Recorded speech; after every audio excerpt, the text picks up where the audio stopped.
السلام علیکم دوستو، امید ہے کہ آپ سب خیریت سے ہوں گے اور ایمان کی زندگی سے لطف اندوز ہو رہے ہوں گے۔ دوستو، حضرت عبداللہ بن عمر رضی اللہ تعالی عنہ فرماتے ہیں کہ ایک مجلس میں ہم رسول اللہ صلی اللہ علیہ وسلم کی خدمت میں بیٹھے ہوئے تھے کہ ایک صاحب آئے، نماز پڑھی اور خاموشی سے چل دیے۔ نبی صلی اللہ علیہ وسلم نے فرمایا، اگر کسی نے جنتی دیکھنا ہو تو انہیں دیکھ لے۔ دوسرا دن ہوا، ہم لوگ آپ صلی اللہ علیہ وسلم کے پاس بیٹھے تھے کہ وہی صاحب پھر آئے۔ نبی صلی اللہ علیہ وسلم نے پھر اس صاحب کے متعلق جنت کی بشارت سنائی۔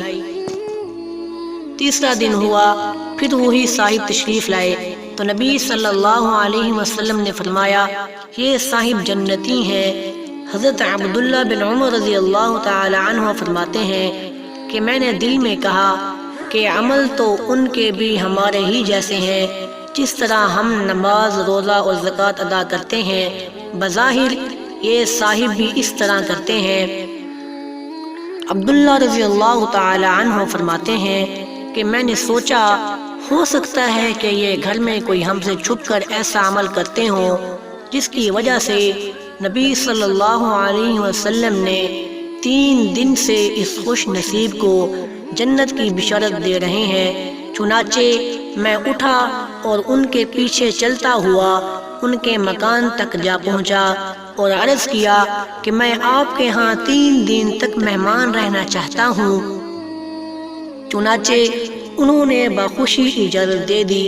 میں 3 دن تک ان کے اعمال دیکھتا رہا، لیکن مجھے کوئی خاص بات معلوم نہ ہوئی، تو میں نے تیسرے دن اجازت لے کر رخصت ہونے سے پہلے عرض کیا، صاحب آپ کے متعلق نبی صلی اللہ علیہ وسلم کی زبان سے ہم نے 3 دن میں 3 مرتبہ جنت کی بشارت سنی ہے، آپ کون سا ایسا عمل کرتے ہیں؟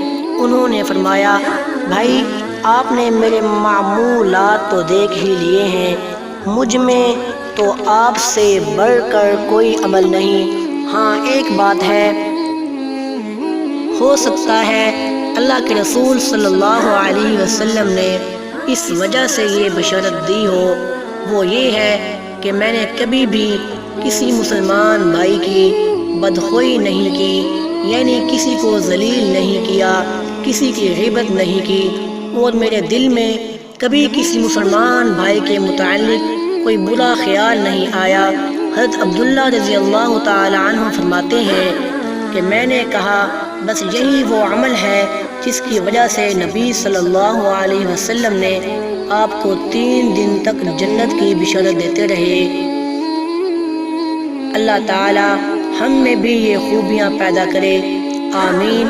اللہ تعالیٰ سے دعا ہے اللہ تعالیٰ ہمیں بھی صحابہ کرام کی زندگی پر عمل کرنے کی توفیق عطا فرمائے، آمین ثم آمین۔ اللہ نگہبان۔